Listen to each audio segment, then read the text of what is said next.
کلندر کہا کرتا تھا حشر کو ہوگا یہ معلوم کہ جیتا کون اور ہارا کون، کہ سوئے حشر شہ ابرار کے ساتھ اور ہوگا قافلہ رواں قافلہ سالار کے ساتھ۔ اور یہ تو طیبہ کی محبت کا اثر ہے ورنہ، یہ تو طیبہ کی محبت کا اثر ہے ورنہ کون روتا ہے لپٹ کے در و دیوار کے ساتھ۔ اور اے مظہر ہم بھی سنے کوئی وہ نعتیں رنگی گر ملاقات ہو گئی شاعر دربار کے ساتھ، کہ جو ساری زندگی ناموس مصطفیٰ صلی اللہ علیہ وسلم پر پہرا دیتا رہا، آخری وقت تک اس نے اپنی ہمت نہیں ہاری، بالآخر وہ اس دنیا فانی سے کوچ کر گئے۔ اور جب یہ خبر لوگوں کو پہنچی تو عاشقوں کے سینے میں گویا خنجر چل چکے تھے اور آنکھیں خون کے آنسو رو رہی تھی کہ وہ مرد کلندر جس میں اتنی بہادری تھی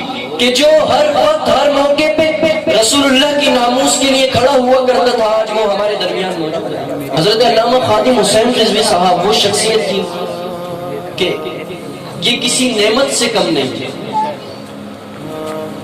اور اگر اللہ تعالیٰ کی نعمت کی بندے قدر نہیں کرے نا تو اللہ تعالیٰ بہت جلد ان نعمتوں کو واپس کرے۔ خادم حسین رضوی صاحب کے انتقال کا سبب بظاہر تو ان کا بخار اور ان کی طبیعت خراب ہونا تھا، لیکن جہاں تک مجھے سمجھ آتا ہے کہ ہم نے اس مرد کلندر کی قدر نہیں کی، ہمارے حکمرانوں نے علامہ صاحب کی قدر نہیں کی، تو رب تعالیٰ نے ایسا مرد مجاہد اس قوم کو عطا کیا تھا کہ وہ کوئی سا بھی دن ہو، کوئی سا بھی وقت ہو، کیسی ہی کیفیت ہو، وہ بخار کے عالم میں، وہ معذوری کے عالم میں، وہ بڑھاپے کے عالم میں، پنجاب کی سرزمین پر ٹھنڈی ہواؤں میں، منفی ٹیمپریچر میں جو بیٹھ کر ناموس رسالت پر دھرنا دیتا رہا، پنجاب کی سرد ہوائیں بھی اسے نہیں اٹھا سکی، لوگوں کی گالیاں بھی اسے نہیں ہلا سکی، لوگوں کا تانا کرنا بھی اسے نہیں کمزور کر سکا، حکمرانوں کا ظلم و ستم بھی اسے نہیں کمزور کر سکا۔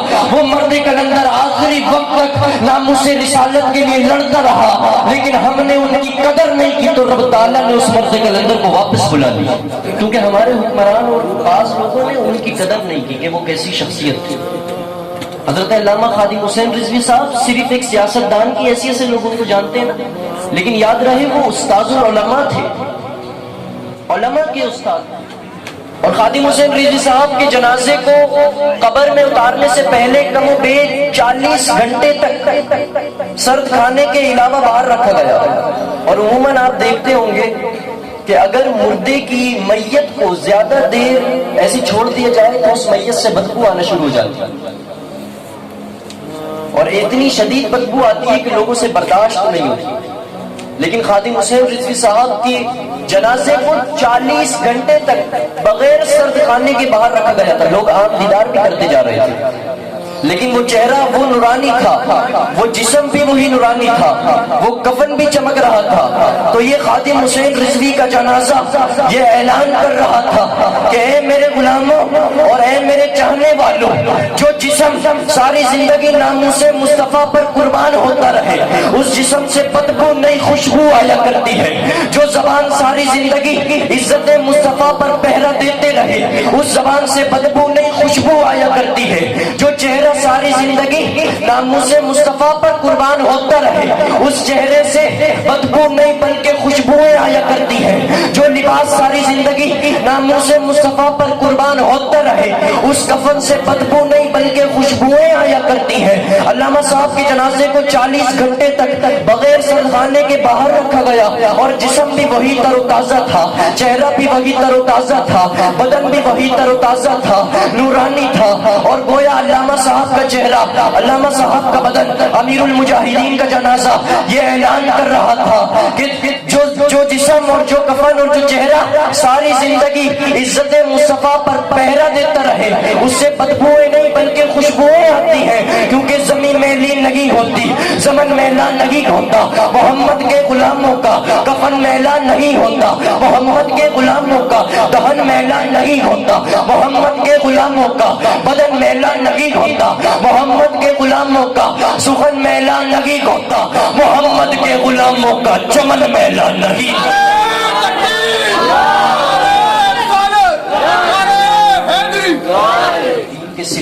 بنیں گے، کیونکہ وہ علامہ خادم حسین رضوی صاحب کی یہی درس دے گئے. وہ جنازہ یہی پکار رہا تھا کہ اے لوگوں، جب بھی تمہیں موقع ملے مصطفیٰ کی عزت پر سر کٹانے کا تو تم اپنے سروں کو بھی قربان کر دینا. جب تمہیں موقع ملے مصطفیٰ کی عزت پر جانیں لٹانے کا تو اپنی جانیں بھی قربان کر دینا. جب تمہیں موقع ملے مصطفیٰ کی عزت پر اولاد لٹانے کا تو اولادیں بھی قربان کر دینا، مال بھی قربان کر دینا، عزتیں بھی قربان کر دینا، آبرو بھی قربان کر دینا، وقار بھی قربان کر دینا، بدن بھی قربان کر دینا، جسم بھی قربان کر دینا، اولادیں بھی قربان کر دینا. کیونکہ یہ جسم بنا تو محمد مصطفیٰ پر، محمد مصطفیٰ کے دین پر پہرا دیتے رہنے کے لیے بنا.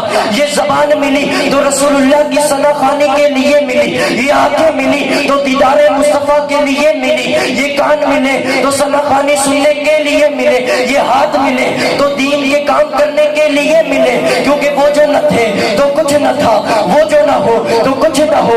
جان ہے وہ جہان کی، جان ہے تو جہان ہے. زمین و سما تمہارے لیے، مکین و مکہ تمہارے لیے، چنین و چنا تمہارے لیے، بنے تو جہاں تمہارے لیے، دہن میں صفا تمہارے لیے، بدن میں حجاب تمہارے لیے. ہم آئے یہاں تمہارے لیے، اٹھے بھی وہاں تمہارے لیے.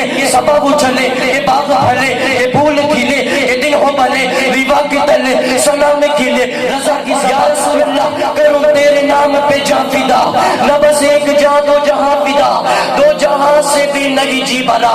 کروں کیا کروڑوں جہاں نہیں، کیا پیش کروں تم کو، کیا چیز ہماری ہے. یہ دل بھی تمہارا ہے اور یہ جان بھی تمہاری ہے.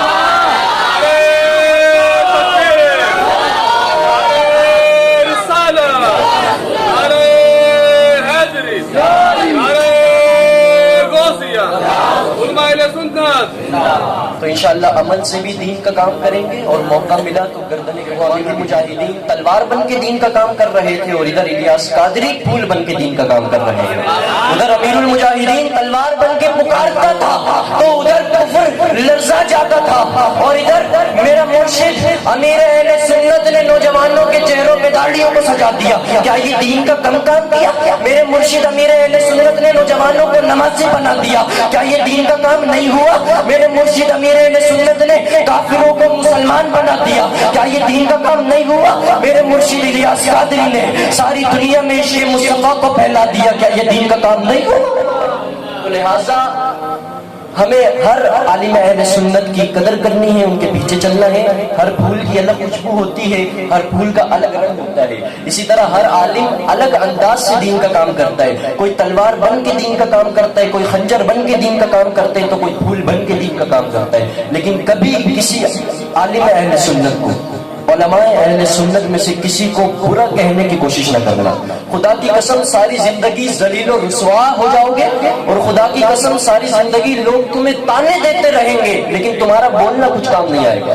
تو کبھی کسی عالم اہل سنت کے بارے میں اپنی زبانیں نہ نکالنا. ہمیشہ ہر عالم اہل سنت کی ہمیں اقتداء کرنی ہے، ہمیں پیروی کرنی ہے. رب تعالی ہمیں ہر طریقے سے دین کا کام کرنے کی توفیق عطا فرمائے. وآخر دعوانا الحمدللہ.